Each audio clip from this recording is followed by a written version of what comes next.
If a man never calls you, but lives rent-free in your mind, that is not an accident. It's not fate. It's not chemistry. And it's definitely not love. In fact, your brain is responding to something much darker, something ancient, something psychological. And once you understand it, you'll never romanticize silence again. Stay with me, because the last truth is the one most people can't handle, and the strange way the brain works. Let me tell you something uncomfortable. The human brain doesn't crave love. It craves resolution, completion. That's why unfinished songs bother you. That's why cliffhangers feel painful. And that's why silence is addictive. When someone doesn't call, your brain doesn't relax. It activates. Questions appear. What did I say wrong? Did I matter? Is he thinking about me too? And every unanswered question deepens emotional attachment. Not because he's special, but because the story is incomplete. Your mind hates loose ends, so it creates meaning, even when there is none. But here's the twist. Your brain doesn't label this anxiety as stress. It labels it as attraction. And that's where people get trapped. 2. Why silence feels so powerful. Silence is not neutral. Silence is dominant. Think about it. Who feels calm? The one waiting, or the one being waited on? Exactly. Silence shifts power, and the brain confuses power with value. When someone pulls away, their perceived worth increases.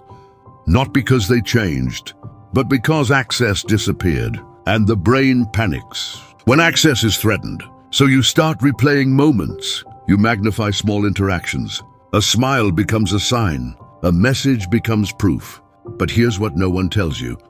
Silence doesn't create attraction. It reveals attachment wounds. And that's a very different thing. But the craziest part, most people don't fall for people.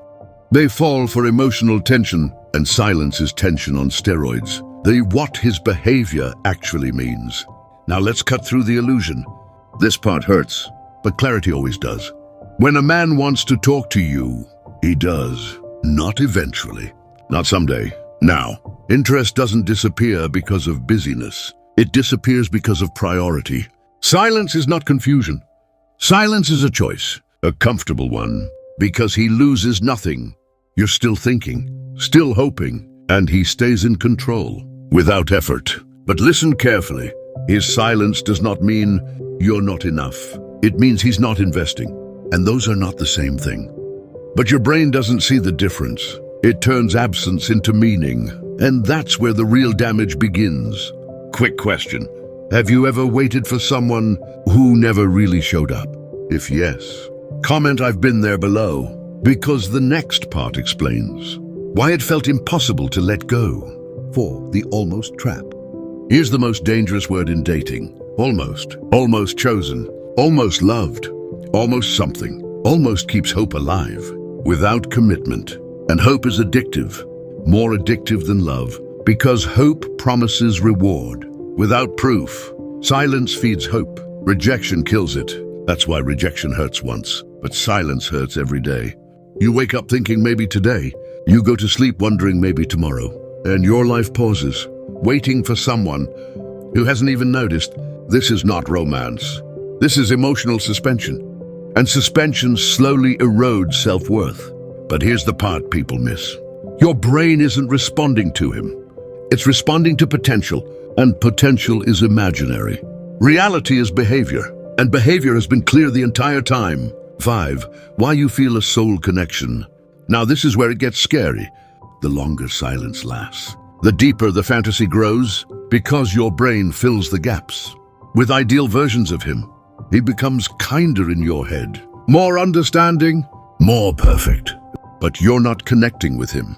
You're bonding with an idea, a projection, and the brain releases chemicals based on imagination alone. That's why it feels intense. That's why it feels deep. But intensity is not intimacy. Intensity is uncertainty mixed with hope. Intimacy is consistency, and consistency is boring to a brain addicted to chaos. That's why healthy love feels calm, and confusing love feels exciting. But excitement is not safety, and silence is not depth. It's absence. Here's the real price you pay. You start adjusting, lowering expectations, accepting crumbs. You tell yourself, This is normal. But slowly, you abandon yourself. You stop asking. You stop expressing because you don't want to push him away.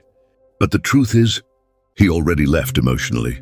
And now you're shrinking to keep a ghost comfortable. That's not love. That's survival mode. And no relationship should require self-erasure. So what do? You stop interpreting silence. You accept it because silence is clarity. When you stop romanticizing it, you choose people who choose you loudly, who show up without puzzles, because real interest is obvious. And when you stop feeding the fantasy, the attachment collapses. Not slowly, suddenly.